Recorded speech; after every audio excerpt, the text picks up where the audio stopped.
Édification spirituelle 15, il n'y a pas de justice divine. Qui donc vous ferait du mal? Vous avez assisté à la naissance des étoiles. Et vous avez pris dans votre main, la matière en fusion qui s'écoulait des forges de l'univers, pour la pétrir et en faire de la semence d'étoiles. Elle était plus ardente que les lacs des enfers, et si quelque monde s'en était approché de trop près, il aurait fini en cendres blanches. Vous dont l'origine se trouve dans les secrets de la force cosmique, vous êtes l'immortalité même, vous êtes l'indestructibilité même. Vous êtes le terme de tous les déchaînements et de toutes les impétuosités, vous êtes le point d'arrêt de la fureur de toutes les forces de destruction qui réduisent tout au chaos, avant que la main de l'éternité ne se déploie de nouveau et ne reconstruise toute chose. Voyez, qu'est-ce que la main de l'éternité, sinon quelque chose de votre main? Où est la limite de l'influence de votre intention? Où est la limite de la portée de votre volonté? Il n'y a pas de limite au voyage du souffle de vie que vous faites courir le long des couloirs infinis du temps et de l'espace.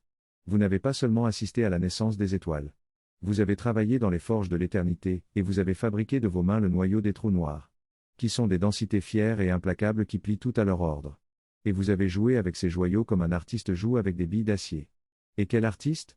La courbure des bras des galaxies, l'irisation de la couronne des géantes rouges, la blancheur sans défaut du rayonnement des étoiles sages, les anneaux altiers des planètes secrètes. Toutes ces idées viennent de votre éclat de joie. Et vous, un prince de la création, un artiste de l'éternité, le créateur de la matrice de nombreux mondes. Vous, qui êtes plus grand que la voûte céleste. Vous, qui êtes plus ancien que le plus ancien atome de la Terre. Comment pouvez-vous croire que quelque mal puisse vous arriver, puisse vous être fait? C'est parce que vous avez oublié qui vous êtes, que vous réclamez justice afin que soit puni celui qui a égratigné le tissu de votre robe humaine, afin que soit châtié celui qui a froissé la bordure de votre robe humaine. Vous avez oublié que vous êtes le grand rire indestructible dont la vibration rallume et ravive des étoiles qui allaient devenir moribondes. Et vous avez oublié que vous êtes la grande force qui refera toute chose nouvelle quand cet univers s'effondrera. Vous êtes le garant de l'ordre de toute chose, et vous êtes l'émissaire invincible de l'éternité au milieu d'un monde où tout change et où tout passe. Point besoin de justice, rien n'a jamais altéré le prince de toutes les puissances que vous êtes.